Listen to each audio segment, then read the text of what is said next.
Hello guys, welcome back to my channel. আমি শেফালি। আজ আপনাদের দেখাবো অসময়ের একটা সবজির সুন্দর রেসিপি। এই রেসিপিটা আগেকার দিনের মা ঠাকুমারা করে থাকতেন, কিন্তু আমরা সময়ের অভাবে করতে পারি না।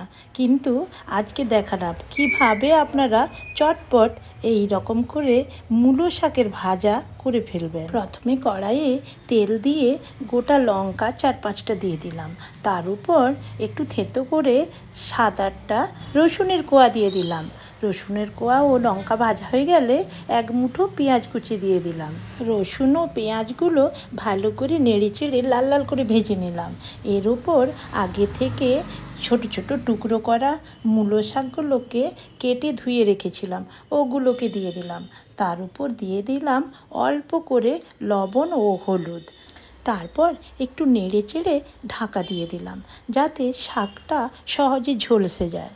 এর ফাঁকে বলে রাখি, অল্প করে নুন দেওয়ার কারণ হলো শাকটা অনেকটা লাগে, তাই আমরা যদি অনেকটা লবণ দিয়ে দিই, লবণ বেশি হয়ে যাওয়ার সম্ভাবনা থাকে। তাই লবণটা প্রথমে একটু অল্প করে দিতে হবে, পরে প্রয়োজন মতো আবার লবণ অ্যাড করতে হবে। যাই হোক, ঢাকনাটা খুলে দেখলাম শাকগুলো ঝলসে গেছে এবং যে জলটা শাক থেকে বেরিয়েছিল সেটাও প্রায় মরে এসেছে।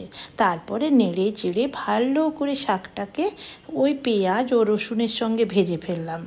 এই শাক ভাজার সময় আপনারা সব সময় মিডিয়াম আঁচে করবেন, হাই ফ্লেমে করবেন না, কারণ মূলো শাকের একটা হালকা তেতো ভাব থাকে। এর উপর যদি কড়াইয়ের তলায় লেগে যায় তাহলে শাকটা অনেকটা তেতো হয়ে যাবে। তাই মিডিয়াম আঁচে মূলো শাকটাকে নেড়ে চেড়ে ভালো করে ভেজে নিতে হবে। একেবারে শাকটা ভাজা হয়ে আসার শেষ মুহূর্তে 1 চামচ গোটা পোস্ত ছড়িয়ে ভালো করে নেড়ে চেড়ে নামিয়ে নিলেই আমাদের একদম লোভনীয় মূলো শাক ভাজা রেডি। তাহলে বুঝতেই পারছেন তো কত সহজে আমরা কত সুন্দর করে মূলো শাক আমরা রান্না করতে পারি।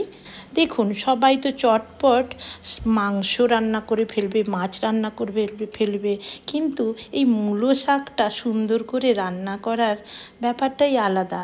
পাতে যদি একটু প্রথম ভাতে মূলো শাক পড়ে তাহলে তো খুব খাওয়াটা তৃপ্তি ভরেই হয়। তাহলে বন্ধুরা, একবার হলেও এই পদ্ধতিতে আপনারা মূলো শাকটা রান্না করে দেখবেন। আজকের মতো টাটা।